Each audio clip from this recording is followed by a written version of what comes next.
आप सभी का हमारे चैनल आयुर्वेद कामिनी बाय जीसीएम में हार्दिक स्वागत है। आज की इस वीडियो में हम पढ़ेंगे स्प्लीनोमेगली के बारे में। तो चलिए शुरू करते हैं। स्प्लीनोमेगली पढ़ने से पहले हमें स्प्लीन के स्ट्रक्चर के बारे में थोड़ा पता होना चाहिए। तो सबसे पहले हम देखते हैं स्प्लीन का स्ट्रक्चर। स्प्लीन जो है वो डार्क पर्पल कलर का ऑर्गन है जो कि लेफ्ट हाइपोकोंड्रिक रीजन एब्डोमेन का है, उसमें लाई करता है between the fundus of stomach and diaphragm. Spleen के दो मेन सरफेस होते हैं। First one is diaphragmatic surface and second is visceral surface.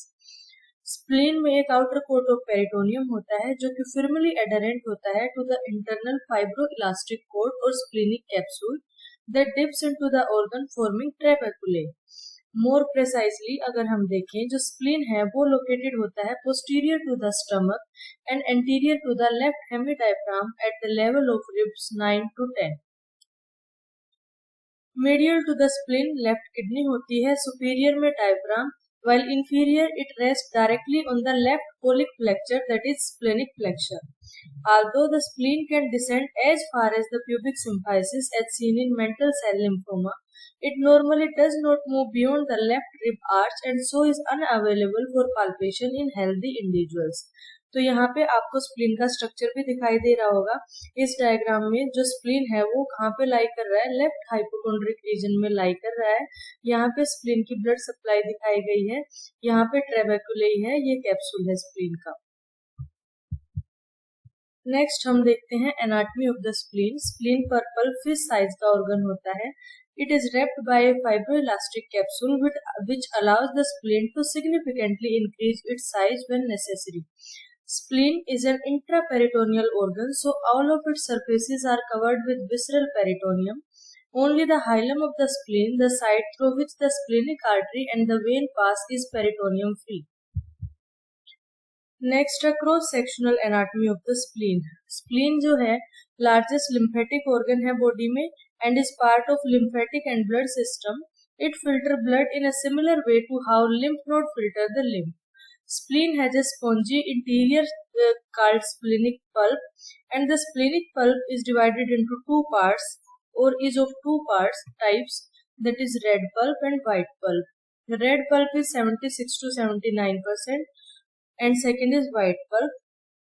जो रेड पल्प है वो मेजोरिटी पार्ट जो है स्प्लिनिक टिश्यू का उसको कवर करता है and filter blood to remove old and damage blood cells, bacteria and viruses. It is composed of connective tissue known as the cords of Billroth and many splenic sinusoids that are engorged with blood giving it a red colour. यहाँ पे आपको diagram में भी red pulp दिखाई दे रहा होगा, उसमें काफी सारी जो ब्लड वेसल्स हैं वो भी ब्लू कलर में शो की हुई हैं. Its primary function is to filter the blood of antigens, microorganisms, and defective or worn out red blood cells. Then have white pulp. White pulp is the primary immunologic region of the spleen and produces white blood cells that make antibodies to fight infection. It also produces and matures B cells and T cells. They are visible to the naked eye in freshly cut surface of the spleen as whitish dots against the dark red background of the red pulp. The white pulp form islands within a meshwork of reticular fibers containing red blood cells, macrophages and plasma cells, that is red pulp. Next हम देखते हैं normal functions of spleen. The main immunological function of the spleen is to filter the blood by trapping blood-borne microbes and producing an immune response to them. It also serves as secondary lymphoid organ and is formed partially by lymphatic tissue which produces T lymphocytes and B lymphocytes. Plays an important role in synthesis of immunoglobulin G, that is IgG, by maturing B lymphocytes upon interaction with T lymphocytes. Due to the presence of lymphoid reticuloendothelial tissue, जो spleen है वो involve होती है in producing antibodies and antitoxins. Foetus के case में जो spleen है वो एक इम्पोर्टेंट हीमोपोएटिक ऑर्गन की तरह काम करती है. Spleen removes the senescent damage abnormal red blood cells and their remnants, opsonized platelets, WBCs, and removal of the microorganisms and antigens. It can act as an erythropoietic organ which act as a reservoir of erythrocytes or reservoir for blood. Those individuals who have had their spleen removed, that is, जिनकी splenectomy हुई है, have a greater susceptibility to infection with encapsulated bacteria and are at risk of severe malarial infection, which indicates its major importance in immunity. Spleen also have significant role in hematopoiesis and immunosurveillance. Approximately 1/3 of circulating platelets are stored in the spleen.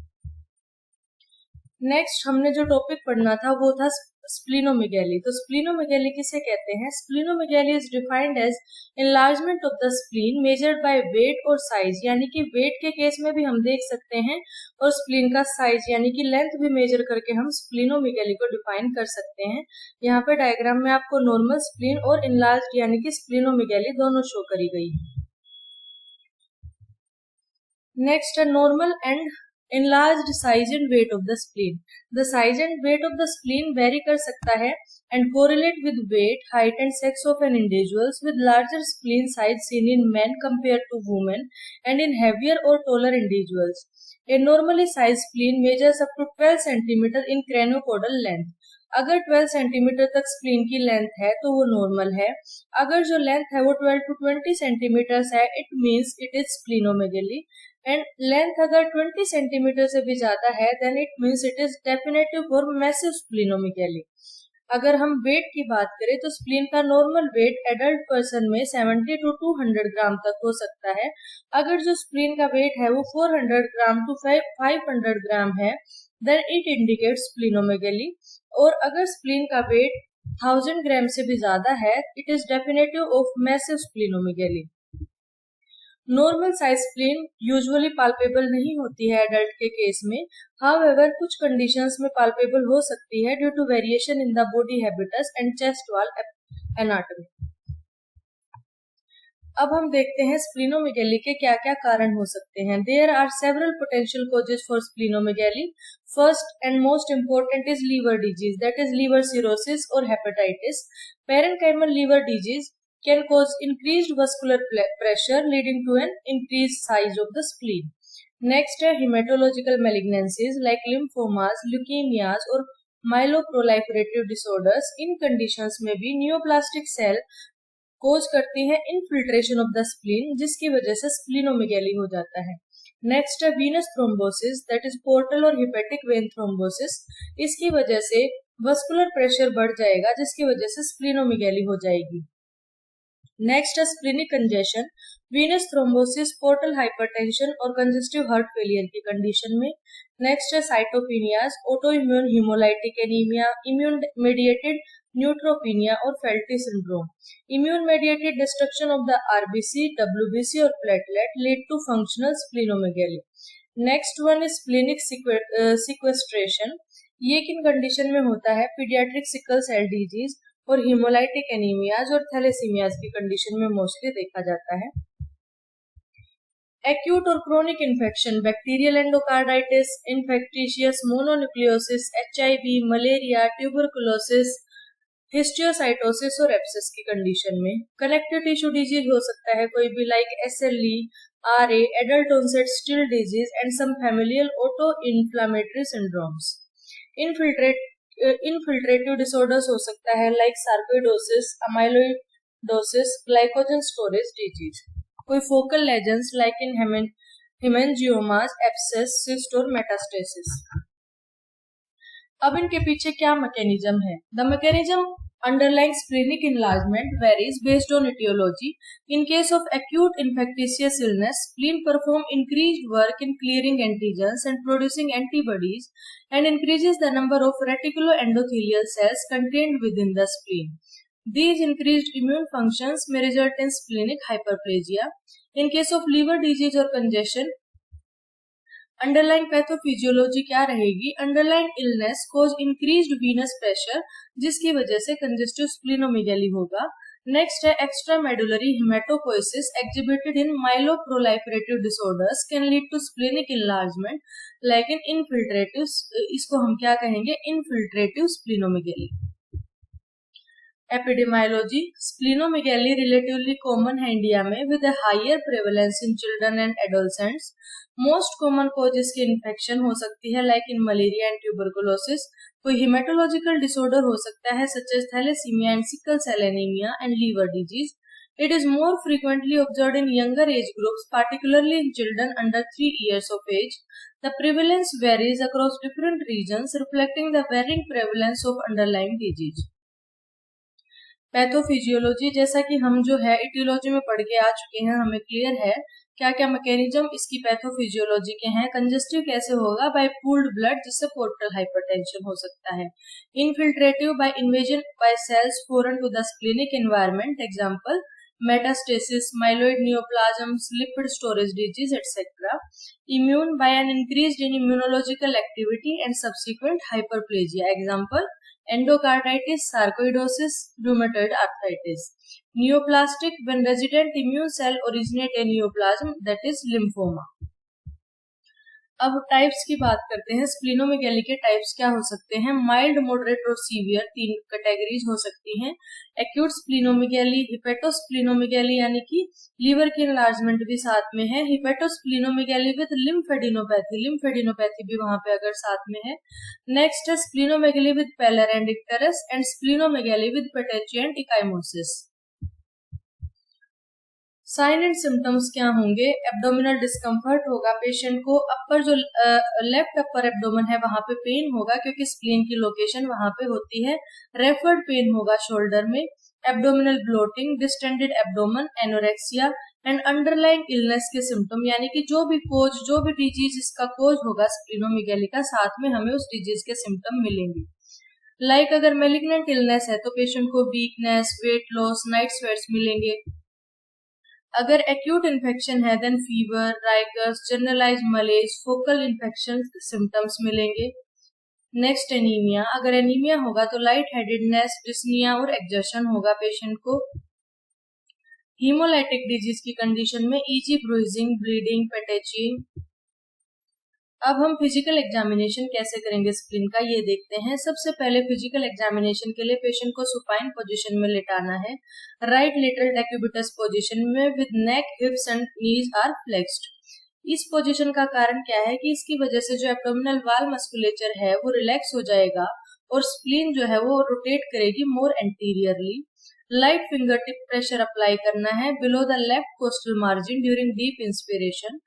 Examiner may feel the rounded edge of the spleen pass underneath the fingertips at maximum inspiration. Exam is abnormal if the spleen is palpated more than 2 cm below the costal margin. अगर coastal margin से 2 centimetre ज्यादा तक spleen palpate हो रही है, इसका मतलब स्प्लीनोमेगैली है. इन मैसिव स्प्लीनोमेगैली स्प्लीन जो है वो डीप पाल्पेट हो सकती है एब्डोमेन में, crossing the mid line of the abdomen and may even extend into the pelvis. And studies में ये पाया गया है कि जो नॉर्मल साइज स्प्लीन है वो भी पाल्पेट की जा सकती है इन अप्रोक्सीमेटली 3% ऑफ एडल्ट्स. अब स्प्लीनोमेगैली का हम डायग्नोसिस कैसे करेंगे? सीबीसी, लीवर फंक्शन टेस्ट अगर लीवर की इन्वॉल्वमेंट है. डिजीज स्पेसिफिक इन्फेक्शन टेस्टिंग, जिस भी डिजीज की वजह से स्प्लीनोमेगैली के हमें चांसेस लग रहे हैं उस डिजीज की सारी इन्वेस्टिगेशंस. यूएसजी करा सकते हैं, सीटी स्कैन करा सकते हैं, एमआरआई और स्प्लीनिक बायोप्सी. यूएसजी फाइंडिंग्स में क्या मिलेगा? अगर 13 centimetre superior to inferior axis है, उससे कम है तो वो नॉर्मल है. 6 to 7 centimetre in medial to lateral axis, 5 to 6 centimetre in anterior to posterior plane. अगर इतनी फाइंडिंग है तो नॉर्मल है, अदरवाइज स्प्लीनोमेगैली है इससे ज्यादा में. सीटी स्कैन में greater than 10 centimetre in craniocaudal length. Abdominal CT में और क्या बेनिफिट हमें हो सकते हैं? उसमें हम splenic abscess, mass lesions, vascular abnormalities, cyst, inflammatory changes, traumatic injury, intra abdominal lymphadenopathy और लीवर एबनॉर्मेलिटीज को डिटेक्ट कर सकते हैं. ट्रीटमेंट क्या होगा? ट्रीटमेंट अंडरलाइंग डिजीज की ट्रीटमेंट हमें करनी है और पेशेंट को स्प्लीनोमेगैली के कॉम्प्लिकेशन से बचाना है. पेशेंट जिसको स्प्लीनोमेगैली है वो रिस्क पे होते हैं स्प्लीनिक रप्चर के. स्प्लीन रप्चर होने के चांसेस बहुत होते हैं, तो एक अटेंशन हमें वहां पे रखनी है कि जो पेशेंट है उसको एब्डोमिनल ट्रॉमा ना हो. ट्रीटमेंट रेंज कर सकती है from abdominal injury avoidance in young healthy patient with splenomegaly due to infectious mononucleosis to splenectomy of a massive enlarge spleen in patient with hairy cell leukaemia. यानी कि यहाँ पे हमें क्या पता लगता है कि जो ट्रीटमेंट है वो हम फिजिकल ट्रोमा से बचा सकते हैं, वहां से लेके स्प्लीनेक्टमी तक इसकी ट्रीटमेंट हो सकती है। वो डिपेंड करेगा कि स्प्लीनोमेगाली किस कोज से हुई है। Prognosis is largely dependent on the underlying disease state. Splenic sequestration की कंडीशन में जो कि सिकल सेल एनीमिया में मोस्टली मिलता है, उसमें क्या करेंगे, ब्लड ट्रांसफ्यूजन या एक्सचेंज ट्रांसफ्यूजन करा सकते हैं। कुछ कंडीशंस में स्प्लीनेक्टमी करना पड़ता है पेशेंट का for ITP। Low dose radiation therapy can also shrink the spleen size in patient with primary myelofibrosis. Patients who undergo splenectomy are at increased risk of infection secondary to uncapsulated organisms such as Haemophilus influenza, Streptococcus pneumonia, and Neisseria meningitis. Vaccination against these organisms are highly recommended in patients who have undergone splenectomy. जिनकी splenectomy हुई है तो इन organisms के against उसकी vaccination जरूर करवा देनी चाहिए। Careful attention must be paid to post-splenectomy patient presenting with febrile illness as they may require more aggressive empiric antibiotic therapy. Differential diagnosis, अब जिन जिन कंडीशंस की वजह से स्प्लीनोमेगाली हो सकता है वो सब इसके डिफरेंशियल डायग्नोसिस होंगे, like cirrhosis, hepatitis, rheumatoid arthritis, Felty syndrome, SLE, lymphoma, sickle cell anaemia etcetera. Thank you so much. तो आज की इस वीडियो में हमने स्प्लीनोमेगाली जो टॉपिक है उसको कंप्लीट किया है। अगर आपको वीडियो अच्छी लगी तो वीडियो को लाइक करें, चैनल को सब्सक्राइब करें। Thank you so much.